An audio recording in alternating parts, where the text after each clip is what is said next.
লোকসভা নির্বাচনকে সামনে রেখে জলঙ্গির জোরতলায় ভোট প্রচারে এলেন মুর্শিদাবাদ লোকসভা কেন্দ্রের সিপিএম প্রার্থী মোহাম্মদ সেলিম। এদিন মোহাম্মদ সেলিম জোরতলা কংগ্রেস কার্যালয়ে উপস্থিত হয়ে কংগ্রেস নেতৃবৃন্দের সঙ্গে সৌজন্যে সাক্ষাৎ করলেন। পাশাপাশি সিপিএম ও কংগ্রেস নেতৃবৃন্দের সঙ্গে সাংগঠনিক আলোচনা করলেন। পাশাপাশি জোরতলা কংগ্রেস কার্যালয় থেকে জোরতলা স্টেট ব্যাংক পর্যন্ত পদযাত্রা অনুষ্ঠিত হয়। পদযাত্রায় সামিল হয়েছিল কংগ্রেস সমর্থিত মোহাম্মদ সেলিম, জলঙ্গি ব্লক কংগ্রেসের সভাপতি আব্দুর রাজ্জাক মোল্লা, জলঙ্গির প্রাক্তন বিধায়ক ইউনুস সরকার সহ অন্যান্য সিপিএম ও কংগ্রেস নেতৃবৃন্দ। এছাড়াও সিপিএম ও কংগ্রেসের কর্মী সমর্থকরা নিজ নিজ দলীয় পতাকা হাতে নিয়ে পদযাত্রায় সামিল হয়েছিল। এদিন জোরতলা বাজারের বিভিন্ন এলাকায় পায়ে হেঁটে সাধারণ মানুষের সঙ্গে কথা বলে হাত মিলিয়ে জনসংযোগ করেন মোহাম্মদ সেলিম। সেখানকার খবর বলছেন তিনি মুর্শিদাবাদ জেলাকে হচ্ছে ভালো কে চেনে। ডায়মন্ড হারবার এখনো সিপিএম প্রার্থী দিতে পারেনি, আইএসএফও দিতে পারেনি। আইএসএফ এর সঙ্গে কি সিপিএম এর আদৌ জোট আছে? দিতে পারেনি বলে একটা ভুল। আমি জানি না হচ্ছে কলকাতা টিভি দিতে পারেনি কেন হবে না, আমরা দিচ্ছি না। যেমন দার্জিলিং এখনো পর্যন্ত প্রার্থী ঘোষণা হয়নি, দ্বিতীয় পর্যায়ের ভোট। আর আমরা তো সপ্তম পর্যায়ে। কেন হয়নি?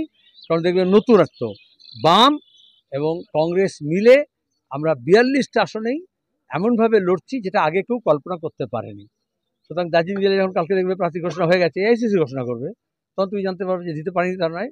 আমরা চাইছি যাতে নিচুতলার মানুষ বাম এবং কংগ্রেসের বাদ দিয়েও আরও অনেকেই আছে যারা বিজেপি এবং তৃণমূলের দ্বারা অতিষ্ঠিত, এই অতিষ্ঠ মানুষগুলো যাতে একসঙ্গে হয় সেই চেষ্টাই করছি। আর ডায়মন্ড হারবারে যেহেতু নওশাদ সিদ্দিকী আগাম ঘোষণা করে দিয়েছিল যে সে অভিষেক ব্যানার্জির বিরুদ্ধে দাঁড়াতে চায়, কোনো আলাপ আলোচনা তখনও হয়নি। তখন আমাদের বাম এবং কংগ্রেসের মধ্যেও কোনো সমঝোতা হয়নি। তখন অধীরবাবু এবং মোহাম্মদ সেলিম দুজনেই বলেছিলাম তথাস্তু, যে নওশাদ সিদ্দিকী অভিষেক ব্যানার্জির বিরুদ্ধে দাঁড়ায়, তাহলে আমাদের সমঝোতা হোক না হোক ডায়মন্ড হারবারে আমরা কংগ্রেস এবং বামফ্রন্ট এক বাক্যে আমরা অভিষেককে হারানোর জন্য নওশাদ সিদ্দিকীকে সাহায্য করব। এবং নওশাদ সিদ্দিকী সিদ্ধান্ত নিতে হবে সে লড়বে কি লড়বে না।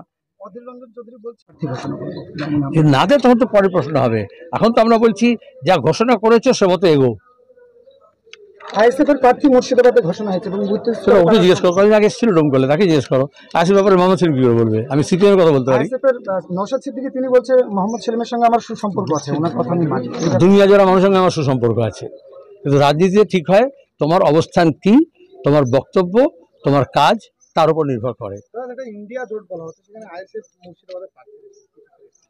প্রথমত আইএসএফ ইন্ডিয়া জোটের অংশীদার নয়, এটা জানা দরকার।